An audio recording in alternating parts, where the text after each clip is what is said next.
Безграничный талант и богатый внутренний мир – за эти качества ценят зрители Сурена Хугаева. Заслуженный артист России, народный артист Северной Осетии сегодня отмечает 65-летний юбилей. Выпускник Щепкинского театрального училища в 80-м году начал работать в труппе Северо-Осетинского государственного академического театра имени Владимира Тхапсаева. Сурен Хугаев сыграл десятки ролей на сцене Осетинского театра и в кино. Ибрагим в «Фатиме» Коста Хитагурова, Васька Пепел в спектакле «На дне» Максима Горького, Эдгар в «Короле Лире» Шекспира, Чобр в «Черной бурке» Георгия Хугаева. Роль вожака волчьей стаи особенно близка актеру. В образе Чобра юбиляр сегодня предстанет перед зрителем. Я не знаю такую классику в театре с появлением Сурена Хугаева в этом театре, в котором бы он не играл.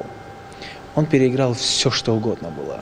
То есть вот актерская судьба ему улыбалась, роли давались ему, и притом он с ними справлялся блестяще. Со мной мне повезло с ним, когда я в театр пришел, мне повезло сыграть в «Черной бурке» с ним, а потом в «Доходном месте» сыграть. Мне повезло поставить на него спектакль, поработать с ним.